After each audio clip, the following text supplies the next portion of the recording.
This is the Whole Care Network.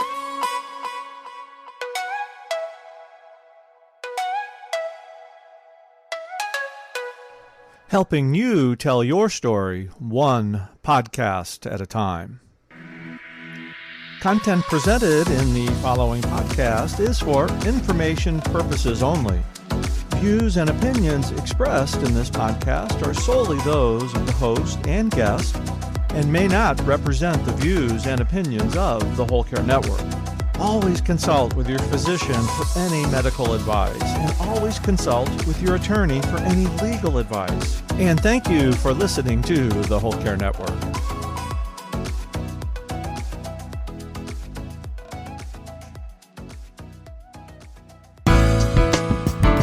I've had groups where an individual comes in tearful, they're very upset, they feel lost, they feel like they're looking for someone, or they don't know what to do.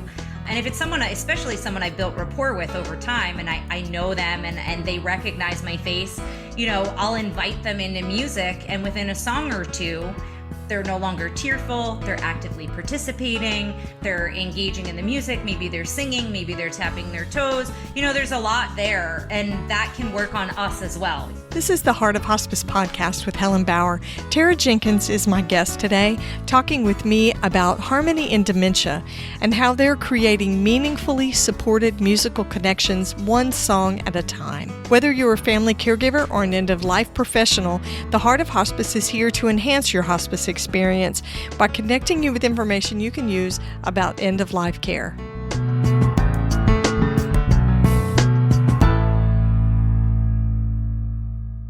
Today's episode is sponsored by Odonata Care. Odonata's motto is, "Care is treatment." They have a mission to transform the end-of-life experience for the patient and caregivers through education and support. Odonata Care is revolutionizing the hospice experience with their booklet, The Care Plan, A Path to Comfort for the Hospice Patient, along with 50 free YouTube videos that teach the basics of bedside care. Visit thecareplan.net for more information. The sponsor for this episode of The Heart of Hospice is National HME. National HME is a direct service hospice durable medical equipment company. Using their proprietary software, Hospice Cloud Pro, providers can enter new patient information, order equipment, arrange pickups, and obtain real-time reporting, including order status and much more. National HME excels at providing service with care and empathy. To learn more, visit nationalhme.com. Now, here's today's episode. I love the topic and the guest I had today. Tara Jenkins is a board-certified music therapist. She's a certified dementia practitioner and a Montessori dementia care professional with experience working in dementia care since 2007. She's the co-author of a book called Music, Memory, and Meaning, How to Effectively Use Music to Connect with Aging Loved Ones. And she's the founder of Harmony in Dementia, which is what our conversation focused around today. They provide group and individual music therapy services, music consultation services, and music workshops and training for older adults, caregivers, students, and professionals. She's so passionate about what she does and so dedicated to the people that she is providing music services for. She's going to be sharing the ways that music can help people with dementia. She's also going to share with you some ways to discover which of the musical genres a person with dementia might like, because a lot of times our folks with dementia can't communicate. They're nonverbal, a lot of them, or they don't have reality-based conversations and can't answer questions. So she's going to tell us how you can discover which type of music that person might like. Tara also is talking about how music helps caregivers. And we've got 55 million plus caregivers across the United States, unpaid caregivers. And Tara's got some ideas for caregivers about how they can use music to improve their caregiving experience and promote their own well-being in addition to the person that they're caring for. She also talked with me about her self-care, because we all know that when you work in a care profession, self-care is vitally important, not just to survive the workday, but to thrive and to be healthy. And she's going to be sharing some of her self-care practices that are pretty cool too. So here's my conversation with Tara Jenkins of Harmony in Dementia.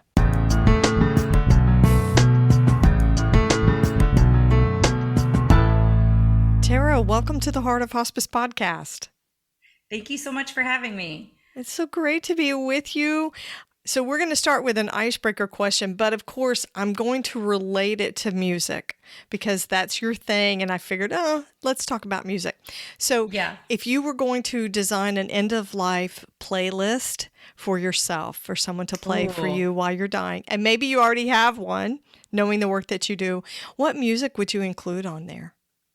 Oh man, that is a really tough question. I don't have one, but now I'm thinking I should make one. It's a great question. I'm actually going to pull up my phone so I can pull up specific songs, but that's something my husband, is always like, what's your favorite or your top three? And it's always hard for me to pick a small amount when it comes to any type of media, but especially music. But off the top of my head, Fool in the Rain by Led Zeppelin. I would love that one to be on there. I love it. I love that song. Jack Johnson has a song called Bubble Toes, which is one that like my brother and I connected with. So I would put that one on there. Our wedding song was I Can't Help Falling in Love with You. So I'd put a version of that on there. It's an Elvis song, but yeah, there are a lot of versions out there. So I would probably add that one. I really like a band called Beirut. So I'd put some of their music on there as well. So yeah, it would be a very diverse playlist for sure. But off the top of my head, those would probably be some of the top choices. That's awesome. Is your husband a music person too? Or is he going to have to rely on what you tell him? Yeah, he enjoys music. He knows I like a lot of different kinds of music. He played trumpet, so he was musical growing up, and in college he was in marching band. But yeah, his profession is he's a video game designer. So we're both creative, just in different ways. So he knows a lot we've been together a while, and a lot of those songs I've listed, he knows are songs I really enjoy. Sweet Judy Blue Eyes is another one that I would probably put on there. I'm like, ones are like popping into my head as I'm like thinking here, but it would definitely be an eclectic list. And that comes from my dad was a drummer and very eclectic in his musical taste. So growing up, he would just put on records for me at night. And so he listened to all styles of music. And so I think that really influenced what I enjoy. And now that I work with individuals, I'm learning a lot of music. So it's a lot of music I know, but it's also music I'm hearing for the first time if they're requesting something I don't know. So it's kind of cool that you're growing in your musical taste through your work. Mm-hmm. When we get a chance to do that in our work. So now you have a to-do, you have a task on your advanced care planning. So to include a playlist. I have playlists in my phone and I think, this would be perfect for that. And then I look and it's 300 songs.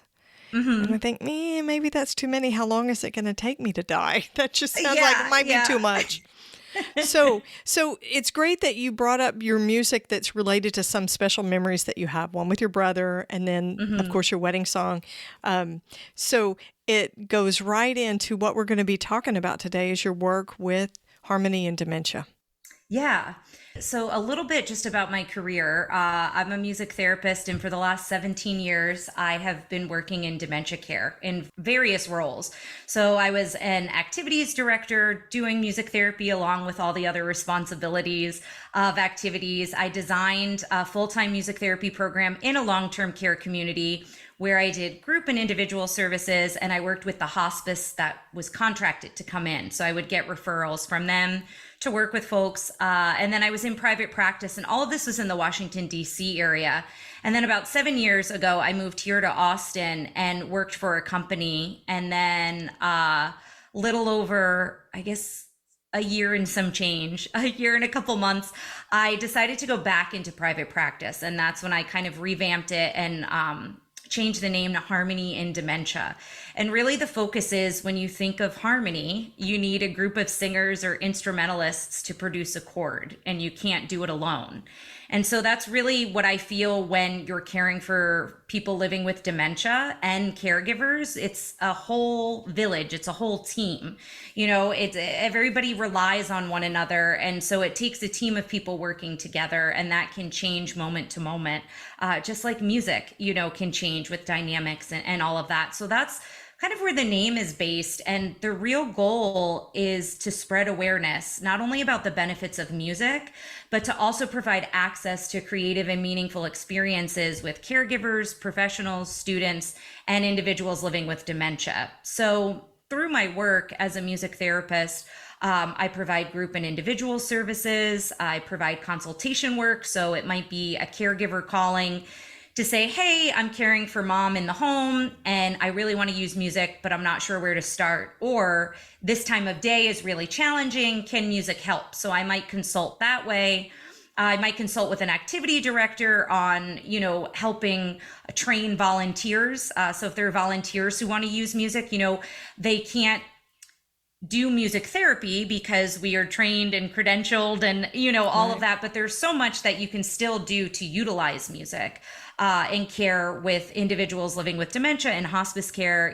There's so many benefits there. So I want to make sure that awareness is being spread, but that people are trained and educated so they know the benefits as well as what to look out for if something doesn't work.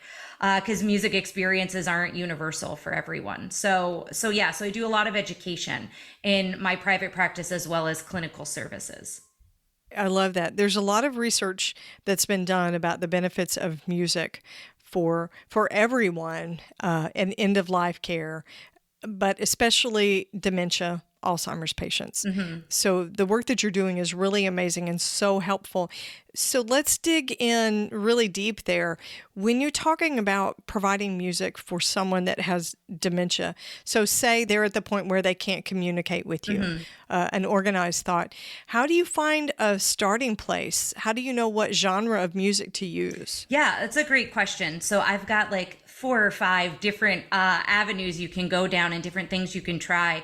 Of course, the first is asking the individual directly. And even if they can't communicate and create, say, I like Elvis, you might be able to guess and check. So that's a great place to start too. So just trying music from when they were younger. There's a lot of research that music from when we're younger stays with us the longest. So late teens, early 20s. So if someone was around 80 years old today, that would, if I'm doing my math correctly, would put us in the early 60s for the music that they might connect the strongest to. So that's a great starting point. And then doing that guess and check. Okay, this is the music that might be important to them. Let's look up the top hits of 1961. Or if they grew up, I'm currently in Austin, Texas. So a country is very big here and a very specific style of country. So I might look up country artists from the 60s. So mm-hmm. that is one thing you can try. Another thing is asking that individual's family and friends. So, if they have family and friends involved in their care who are visiting, asking them what music they recall that individual enjoying, or did they go to concerts together? Did they do any type of music activity? Did they dance together? And what music did they dance to? That kind of a thing. Also thinking about what music was playing in the home while they were growing up. So again, that goes back to family and friends, but if that is on file anywhere, I always say documenting music preferences ahead of time. You asking about a playlist, I advise that, and I haven't done it for myself, but it is something I recommend that you jot down your music preferences, and if you have memories associated with it, because it is helpful when you might no longer be able to communicate. Another good way is exploring someone's music collection. So again, it kind of depends where you're caring for them, but if you're caring for someone in the home, do they have a record collection? If they're in a long-term care community, are there CDs that maybe family and friends have brought in? Maybe they don't live close by, but they've wanted to leave music. So that's another great place to start. And what's great about, if you think about CDs or records with album covers, sometimes that can bring back a memory. So seeing that album cover of a particular artist, they might see John Denver and they might light up because they recognize John Denver's face. So then maybe try Country Roads, maybe try Annie's Song, or, some of his big hits, and see if that connects with folks. And that's really, those are the big ways I would start, the big highlights. And then of course, documenting, writing down what music is effective, writing down music. Sometimes individuals are tearful, and I say those can be happy and sad tears, and that's okay. Sometimes individuals living with dementia, that's the only way they can express themselves. If they don't have their words, if they no longer have words, sometimes they need to express that emotion. They need that release. So it's a lot of assessment in the moment, and that's where consulting a music therapist and the training and education I provide, if that becomes constant, that's when you want to seek help, because there might be something else going on. That might be a particular song. I always use the example Danny Boy, because it's a song that is rooted for a lot of folks who have Irish heritage. It's a very important song, but it's also a song that's used a lot at funerals. So it might be a song that is on someone's preferred music list, but it could take them to maybe a family member's death. And so that could be emotional. It might bring them to that feeling, that emotion. And so it's just things to be aware of. And if that individual can't communicate, then we really need to communicate with each other, the folks that are helping care for that individual. And that's why documentation, I think, is so important, because you want to know what music they enjoy, but you also want to know what music might bring up some of these complex emotions, and then how we can kind of process that. Yeah, things that are sort of triggers, really. Yeah, definitely. And I'd say that I did a webinar yesterday. Someone was asking about playing music in common areas in long-term care. And I was saying, there's advantages and disadvantages. One thing is, if music is playing all the time, like 24/7, you can become desensitized to it and start tuning it out. So it's important to have rest and breaks and times of silence. And that's important for all of us, no matter what our ages are. We don't constantly want all of this stimulation, but also it's something to look out for if an individual is all of a sudden, it feels like it came out of nowhere, that they're having a tough time, or they're frustrated, or they're aggravated, and it's during a meal time, and that's usually not a time that they become frustrated. Is there music playing? A lot of people don't think about that, but could the music be the thing that's frustrating them? A lot of times we talk about all of the great benefits of music, and I love championing that, but I think it's important to mention too that, folks living with dementia can have reactions to music just like you or I can. We might be in the grocery store and hear a song that we don't care for, or it brings us to a certain place and we don't want to hear it. And we can ignore it, or we can walk outside. But a person living with dementia doesn't necessarily have the ability to be able to process in that way and to be able to manage it, if that makes sense. Yes. That's interesting. That is so interesting. So the time period that you're talking about where the music is important from their, what did you say, late teens and early 20s, that's the reminiscence bump. Yeah, definitely. So that's that time period where those connections will stay the strongest, and music is centered throughout our brain. So even when the damage from plaques and tangles, if you're talking specifically about Alzheimer's, or just the damage from dementia, music, since it's multisensory, our neurons continue to fire till they make a connection. So that's why sometimes too, an individual might not be able to speak, but they can sing. So that's one of the reasons why that's possible.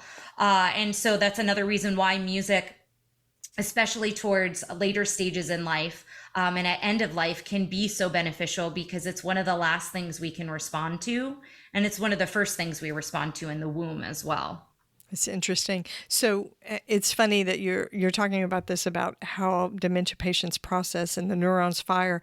I had a hospice patient that I took care of who was 101, and she had no organized reality-based thought at all, but she could still talk and she could still walk. She was very shaky, but the really unique thing was that she could play the piano.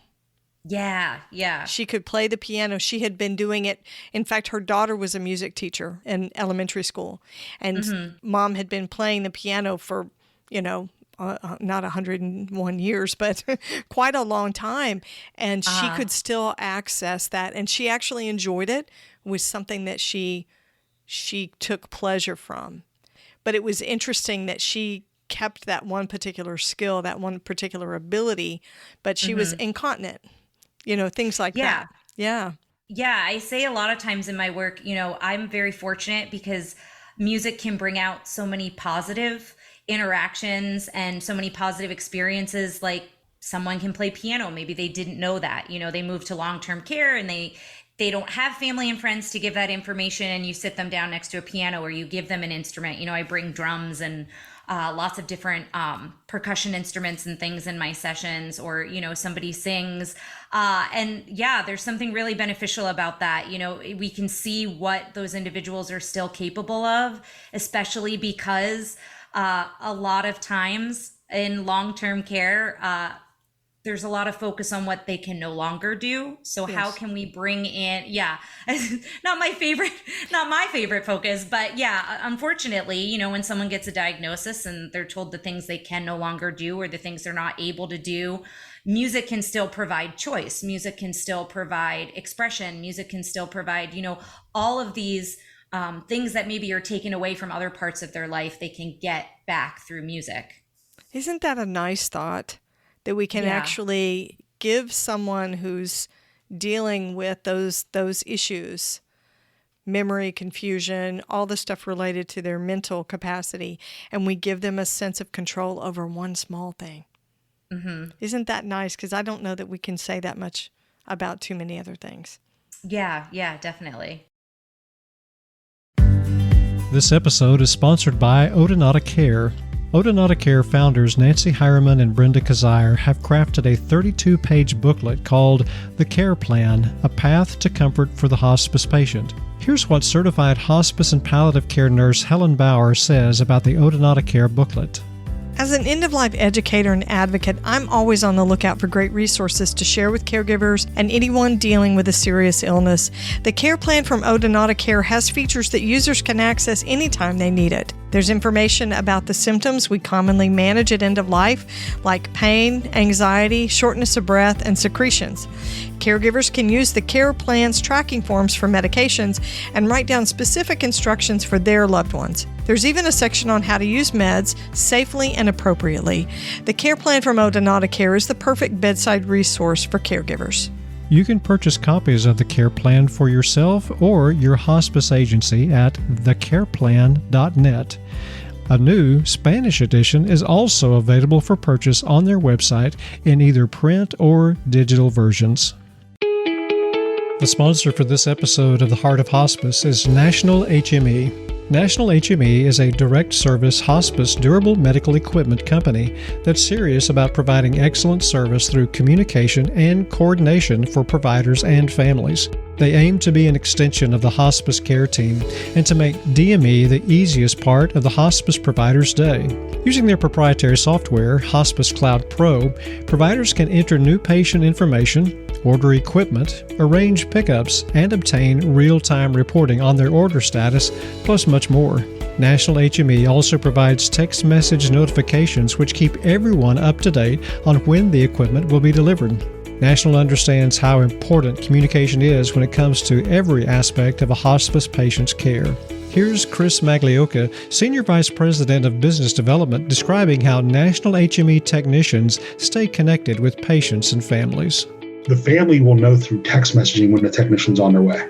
They'll actually know the technician's name. So, we get the order, our call center calls that patient's family and lets them know, we received the order from the hospice, we'll be out there this afternoon. The technician will contact you with an ETA, and then again, they're going to get that next phone call plus a text message from the technician introducing themselves, letting them know who they are, and then with their ETA.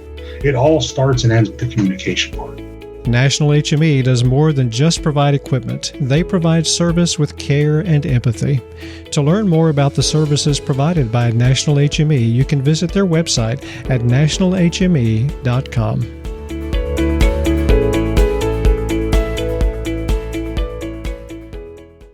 So I want to talk about how you work with caregivers. Okay. We know the effects that music has on our patients, right? It's amazing. It's a gift. Yeah. It's wonderful.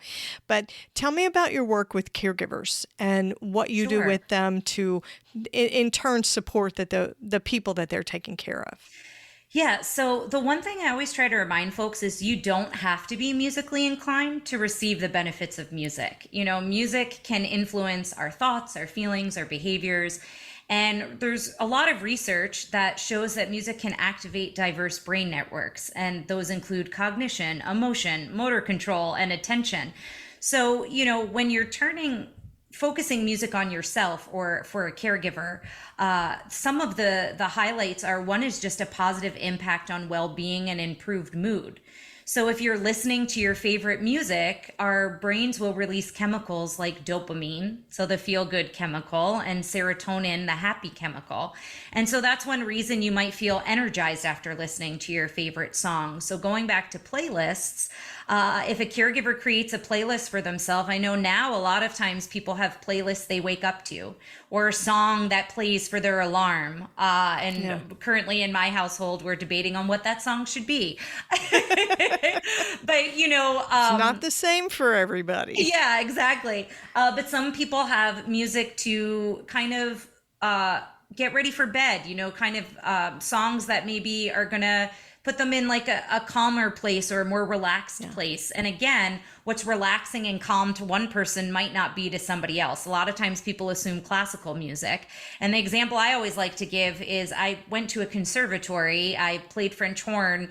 There are certain pieces of classical music that trigger not so great feelings because I was very anxious when I played them. Right. So it's just that reminder that it's different for everyone. But if you're listening to your favorite music, just listening to it alone, you can get some of these benefits. Another way is decreasing anxiety and managing stress, which we all have, but especially as a caregiver, there's a lot of added anxiety and overwhelming feelings and stress and everything that goes with that. So when I define relaxing music for this particular area, it's music with a slow tempo, music with a low pitch and without lyrics.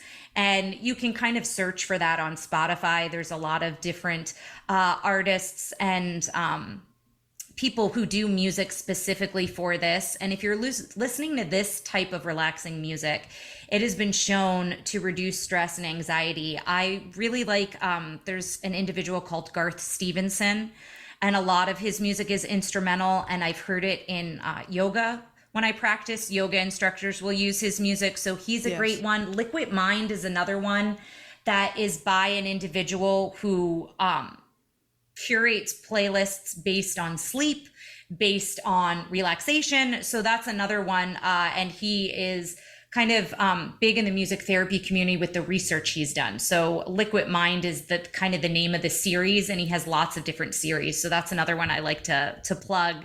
But another way to reduce stress and anxiety is through singing. Again, when we sing, our brain is releasing dopamine and serotonin, and the hormone oxytocin. And so that can be released when you're singing. And so that hormone can help relieve stress and anxiety. So you don't have to sing for performance. It can be singing in the shower. It can be singing in the car. It can be singing when no one's listening. I don't want people to think, okay, I have to go join a choir. Oh, I think that would actually raise the anxiety, the performance part. Exactly. And it does for me too. Not so much in my work, but if I was thinking of like strictly performing, like for the sake of performance, yeah, I'm similar. But just thinking about it in those terms as more as recreation or to let out frustration. Sometimes, if I've had a really hard day, on my way home, I might blast Fool in the Rain's a great example. I might blast that because it's a song I love to listen to loud. I'll put all the windows down and I'll sing at the top of my lungs. So, so that's just an example there. Another way is a motivator for exercise and movement. So stamina and motivation, there's a lot of research behind this as well. It can be improved when listening to music during exercise activities and workout. And so when you're working out, if you synchronize your movements or your stride to the rhythm of a particular song, you might find you can go longer or further than you might have done in silence. And again, that's preferences. So it's all about what preferences you like as far as music. And some people prefer, I've talked to people that are like, oh, I can't exercise or I can't focus if there's music on. But it is one that if music is a motivator for you, it probably will be for exercise as well. So it's a good way to kind of encourage movement, even if it's just a walk around the neighborhood. Or caregivers, they might not have that much time in their day. Do they have stairs in their house? Maybe you put on a song and it's a 3-minute song and it's just going up and down the stairs at your own pace, but just to get some movement and exercise that's for you versus for what you're doing for the individual you're caring for. And then the last one I will mention that's kind of a big one is regulating your heart rate and breathing. So when you use music with intention, you can actually regulate and lower your heart rate and your blood pressure, as well as slow your breathing. And that all increases when we're stressed. So that's something that you can try on your own. You can try it with a heart rate monitor, but again, you can find some of those slower tempoed songs, or you can do it even without music. You can just do, breathing in through your nose, counting to 4, hold for 4, and then breathe out. And sometimes it's breathing out for 4. That's boxed breathing because it's even. But there are different relaxation and breathing activities where if you're starting to get stressed or anxious, just doing that breath along to a song or along to your own counting will slow your heart rate. And there have been times where I've been in for a procedure or something where I have a heart monitor on in, a hospital room. And my husband doesn't like when I can do this, but I was like, look what I can do. And I'll slow my heart rate down. Oh, I knew where you were going with that. Yeah. And as a nurse, I would say, shame on you. Don't play with us like that. I know. But normally my heart rate is fast, so it needs to be slowed down because I'm nervous. So it is a good thing. Right. But yes, it's don't do it as a prank, but do it. But it's definitely something that can be beneficial along the way, especially in the moment. I know for me, sometimes I do it if I'm standing in line at the grocery store. I'm annoyed it's taking so long, or, I'm frustrated in traffic or something like that. And it's a great time to include breathing, whether it's with or without music. Yeah, I love it that it all comes back to the mind, body, spirit connection. So you have these physiological reactions that you're not even aware of.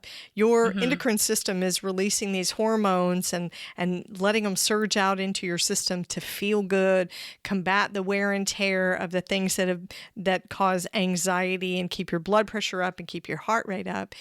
And all you're doing is enjoying some music. Yeah. How simple is that? I think that's pretty amazing. I find myself singing and not realizing it. All of a sudden you have this energy, and I am definitely a music person when I work out. And I always have thought of it as the music is keeping me company and helps keep me distracted from the work part of the workout. Yeah. Yeah. But what it's really doing is helping me manage my heart rate and giving me energy and making me enthusiastic and releasing the good hormones. Yeah. It's a pretty amazing system that it does that.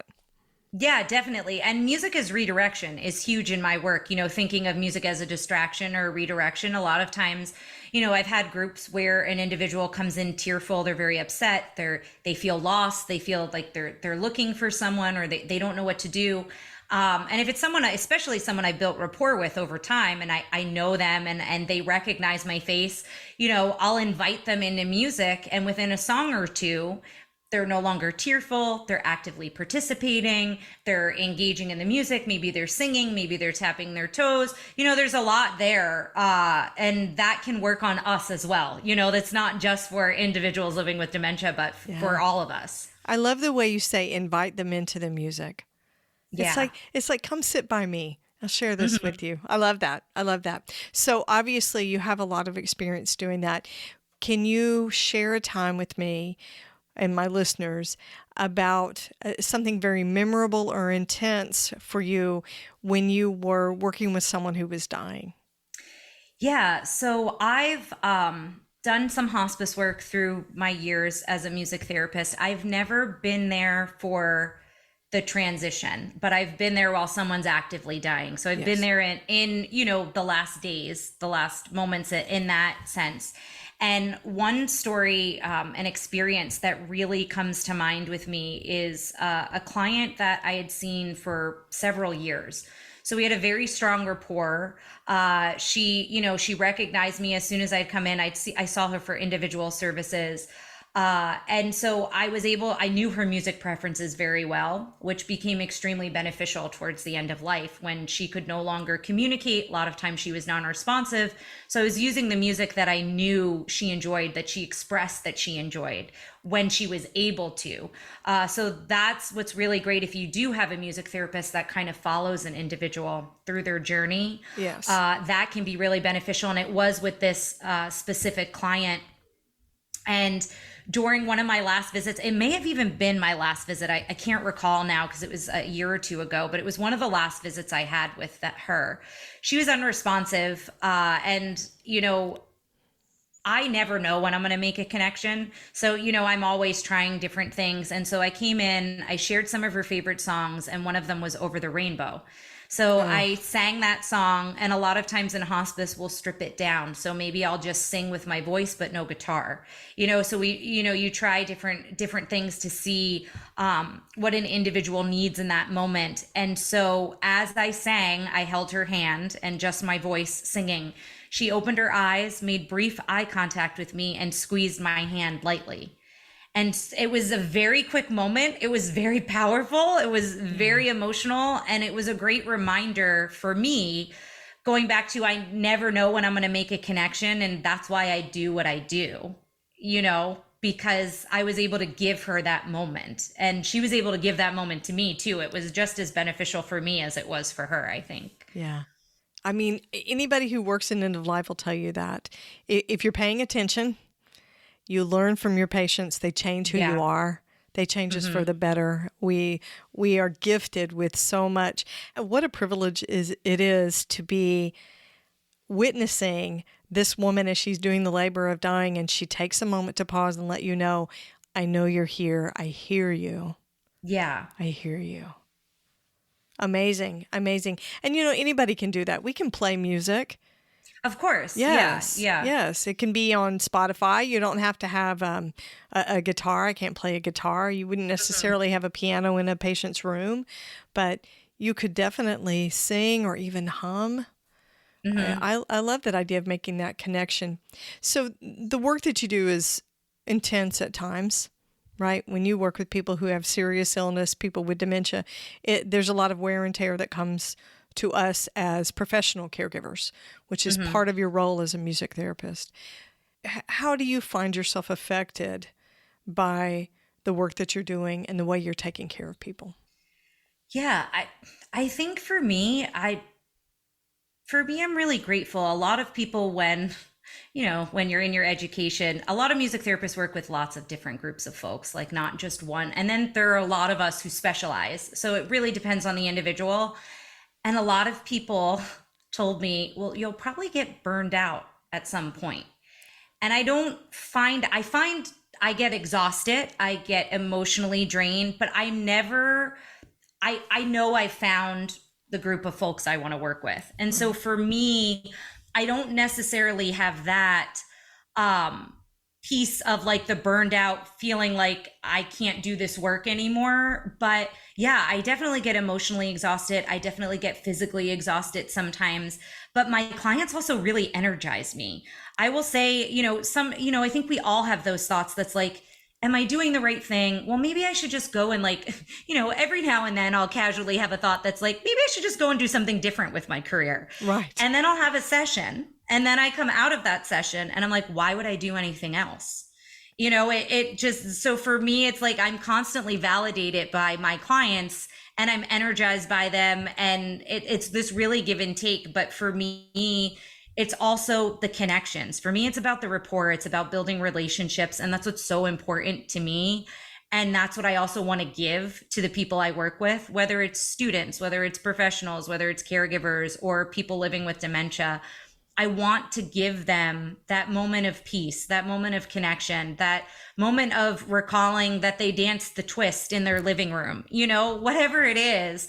It doesn't always have to be a groundbreaking moment. It could be something that's lighthearted and silly, but to give that back, I think it is really important. I love that. So in giving that to your patients and your students and the caregivers that you educate and support, you receive back something even better that sort of renews your enthusiasm for doing the work in the first place. Yeah, definitely. It definitely does. Yeah. And so we have a lot of end-of-life professionals and people that work in care professions that listen to the podcast. And that's a really important thing for them to remember. Let your patients, let your clients help you remember your why. Yeah. And that's definitely challenging. I don't want to say I don't have those moments where I don't remember the why, because I do. Right. Yeah, I do, we all and do. I think we all do. Yeah, sure. We all have those moments. But yeah, I think the why is the most important, and the why is also, the passion. It's why I can talk about this topic for hours. Yeah. Is because of the experiences I've had through these 17 years. In a variety of different places and people and all of that. Yeah, those are the memories and things that you pull up when you're having to document. And yes. I'm like, I hate this. Why did I ever get into this business? I don't want to do this. This isn't what I want to be doing. Yes. And then you remember, I had this fantastic connection with this patient that I'm documenting on. Oh, thank God I can get through this, Mm-hmm. Yes. Yeah. We all have to have our tank refilled. And I think our patients forget that they do that. Not every patient does that, right? Some of our cases are harder than others, but an amazing thing. So I want to ask you, what do you do for self-care when you need to renew that energy that you have for your work? Yeah. So I give a lot of advice, and sometimes I need to sit and take some of that advice. I will say that. Sure. I do a lot of education, and, I'm like, I should be doing that for myself. But for me, it's listening and playing music is a big one. So I gave the example of listening to music in my car, but I have a playlist called Windows Down and Cruisin'. And that's like, if I want all my windows down and I want to be, that's the music I listen to. Sometimes it's going and just sitting outside. I have we have a lot of wind chimes. It's something that I really enjoy quite a bit. So I might sit outside and just listen to the wind chimes. If there's no wind, I'll hit the wind chime. You don't have to have wind to make them. Yeah, just to hear the sound.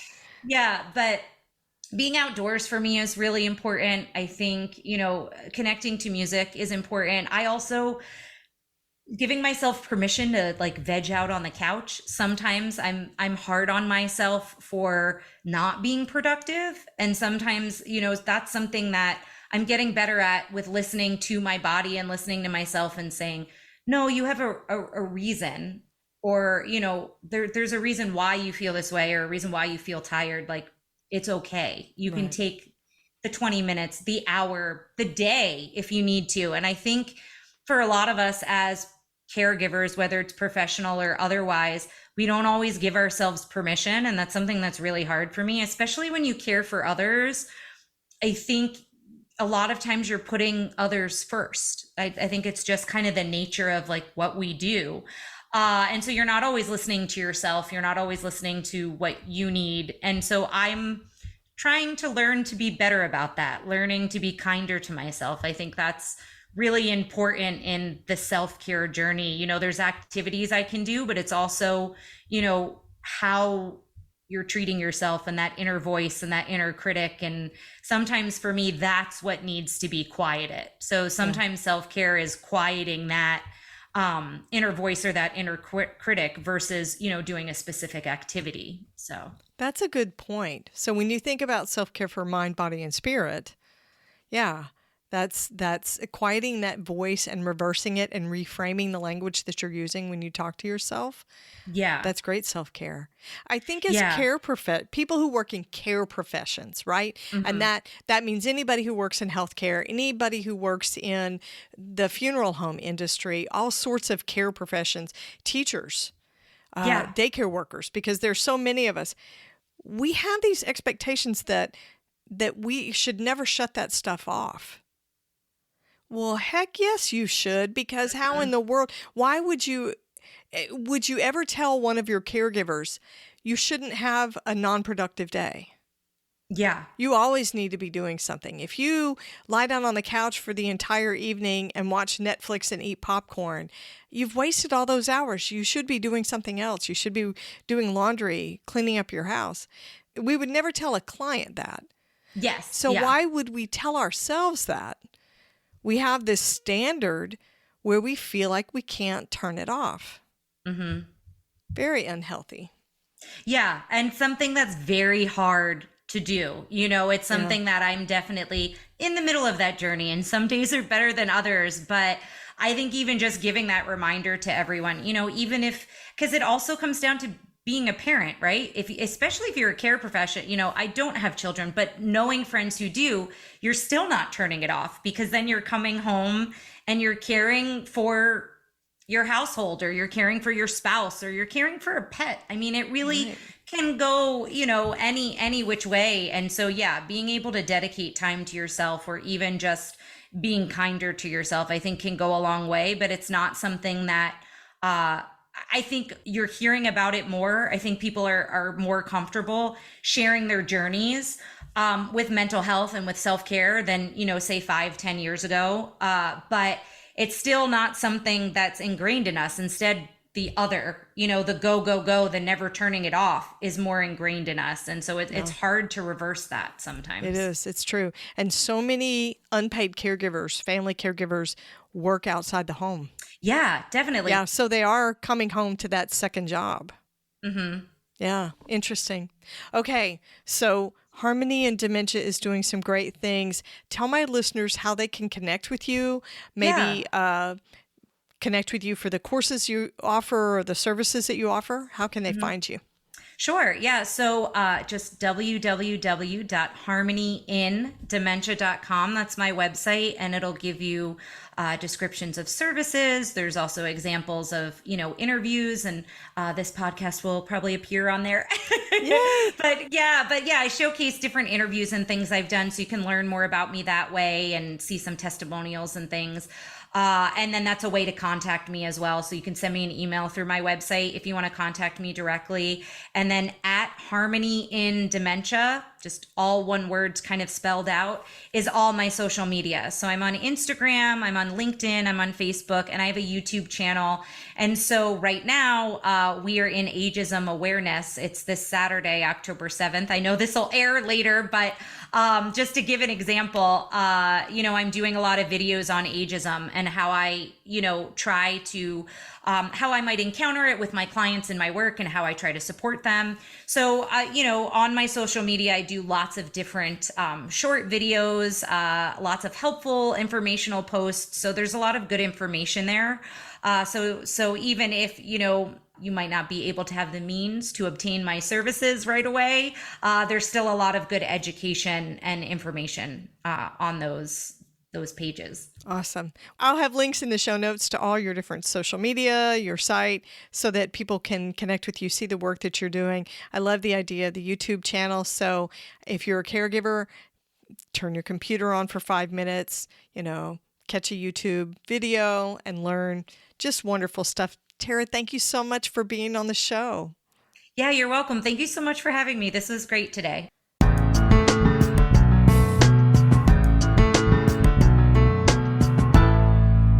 You can hear her passion just shine through. I can imagine that when it comes my turn to face a serious illness or to care for somebody in my family with a serious illness, I would love to be able to work with Harmony in Dementia and have the services of a music therapist like that. She shared ways about how you can discover the musical genre that a person with dementia might like. A lot of times they're not able to tell us, they're nonverbal. And she talked about how music has to be chosen and curated intentionally and thoughtfully with people with dementia because it can trigger emotions for them. Happy, sad, frustrated, all the different emotional responses that somebody might have. One of the things she said that really struck me is Dementia takes so many things away from patients, people, and music helps to give them back something they've lost. What an amazing thing to be able to say that you do in your work. Give them back a memory, an emotion that feels comfortable, that feels happy, that releases those good hormones. We can't say that about everything that we do in hospice. We would like to be able to say that, right? But dementia steals away the identity. It's an identity thief. It is an identity thief. So I think that being able to give people back a little piece of their identity, what an amazing gift that Tara's music is offering. She also offered ideas for caregivers on how they can use music to help with their caregiving experience. We're talking about 55 plus million caregivers across the United States, unpaid family caregivers. There's a lot of wear and tear that comes with that, right? And the music that they can use to improve their self-care and promote their own health helps them to be healthier people and helps them to be better caregivers. Helps them not to just to survive the caregiving experience, but to thrive while they do it. So you can connect with Harmony in Dementia on harmonyindementia.com. You can access their social media. She's on Instagram, Facebook, LinkedIn, and YouTube as @harmonyindementia. There's an email for her that I'll give you here, but it's on their website as well. It's contact@harmonyindementia.com. And of course, their website again, harmonyindementia.com. Be sure to catch the next episode of the Heart of Hospice podcast. You can find more episodes on theheartofhospice.com. And don't forget to follow us on your favorite podcast platform. You can connect with the Heart of Hospice on Facebook and Instagram and send your questions or comments by email to helen@theheartofhospice.com. And remember, no matter who you are or where you are in your hospice journey, you are the heart of hospice.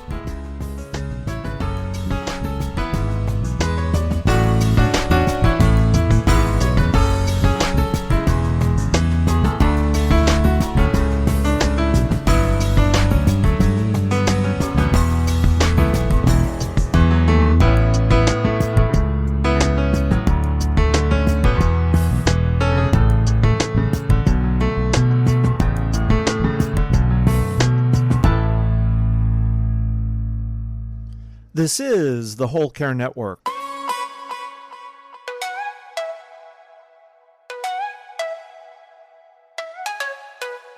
Helping you tell your story one podcast at a time.